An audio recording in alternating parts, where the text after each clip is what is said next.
Last time నేను బళ్ళారి నుంచి విజయవాడకు ట్రావెల్ చేసినాను కేకేఆర్టీసీ నాన్ ఏసీ స్లీపర్ బస్సులో. ఈ బస్ యొక్క జర్నీ రివ్యూ అయితే ఇవ్వబోతున్నాను. వీడియోను చివరి వరకు స్కిప్ చేయకుండా చూడండి. Hi yours, this is Praveen, welcome back our YouTube channel. Ballari నుంచి విజయవాడకు ప్రతిరోజు సాయంకాలం 5:30 ఒక నాన్ ఏసీ స్లీపర్ బస్సు అయితే బయలుదేరుతుంది. ఈ బస్సు గుంతకల్, గుత్తి, కర్నూలు, ఆత్మకూరు, దోర్నాల, వినుకొండ, నరసరావుపేట, గుంటూరు మీదుగా విజయవాడ చేరుకుంటుంది. నేను కేఎస్ఆర్టీసీ అఫీషియల్ వెబ్సైట్లో టికెట్ బుక్ చేసుకున్నాను. లాస్ట్ లోయర్ బెర్త్ బుక్ చేసుకున్నాను. 1145 రూపాయలు అయితే పడింది. మీరు అదే అబీ బస్లో బుక్ చేసుకుంటే 1200 రూపాయలు అవుతుంది ఈజీగా. నేను లోయర్ బెర్తే కదా అని లాస్ట్ బెర్త్ బుక్ చేసుకున్నాను.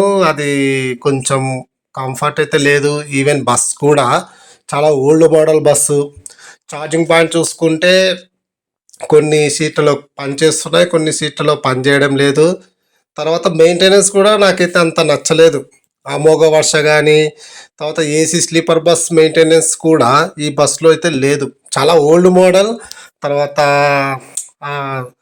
స్లీపర్ బెడ్స్ ఉంటాయి కదా, ఆ బెడ్స్ కూడా కొంచెం డర్టీగానే అనిపించింది.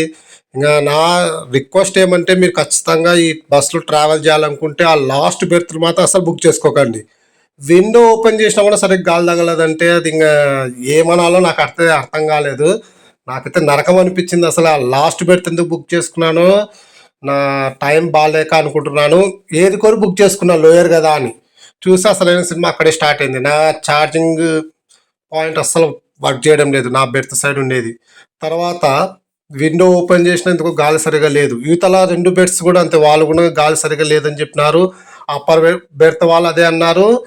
తర్వాత ఈ నా లాస్ట్ బెర్త్ కాకుండా ఇంకా ఒక ముందు బెర్త్లు ఉంటాయి కదా, ఒక 2 స్లీపర్ కానీ, సైడ్ లోయర్, సైడ్ అప్పర్ కానీ, లేదా యువతల కపుల్స్ పనుకునే బెడ్స్ ఉంటాయి కదా, వాళ్ళు కూడా అదే చెప్పినారు. ఎందుకు సరిగా విండోస్ గాలి సరిగా తగలడం లేదని అయితే చెప్పినారు.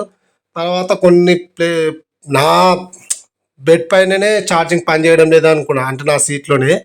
కానీ అక్కడ చూస్తే ఒక 5-6 చోట్ల మాత్రమే కేబుల్స్ పనిచేస్తున్నాయి, అన్నీ కూడా డ్యామేజ్ అయితే అయ్యాయి. ఓవరాల్గా బస్ జర్నీ కూడా నాకేం పెద్ద అనిపించలేదు. ఇంకా దీనికంటే బెటర్గా సూపర్ లగ్జరీ ట్రావెల్ చేసింటే 900 రూపాయలు వెళ్ళిపోతుంటే కొంచెం పుష్ బ్యాక్ ఉంటుండే. ఇలా పండుకోవడమే కానీ ఆ బెడ్స్ కూడా నీట్గా లేవు. నన్ను అడిగితే అవాయిడ్ చేయడం కూడా బెటరే. ఏమంటే ఒక పాజిటివ్ థింగ్ అయితే ఒకటైతే ఉంది.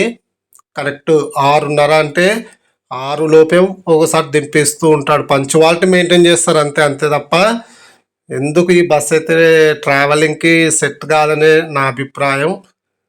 తర్వాత ఇంకొక విషయం ఏమిటంటే, ఈ బస్సుకి మనకు కర్నూలు నుంచి విజయవాడకు కూడా రిజర్వేషన్ సౌకర్యం ఉంది. కర్నూలు నుంచి బుక్ చేసుకుంటే 740 రూపాయలు అవుతుంది కేఎస్ఆర్టీసీలో. కానీ నన్ను అడిగితే బస్సుని అవాయిడ్ చేయడం బెటర్. నాకైతే పెద్దగా అనిపించలేదు. ఛార్జింగ్ పాయింట్ సరిగ్గా పనిచేయవు, ఆ బెడ్స్ డర్టీగానే ఉంటుంది. దీని ప్లేస్లో ఏదైనా కొత్త బస్సుని ఇంట్రడ్యూస్ చేస్తే మాత్రమే ట్రావెలింగ్కి కంఫర్ట్ ఉంటుంది, లేదంటే అంత కంఫర్టబుల్ కాదని నా ఒపీనియన్.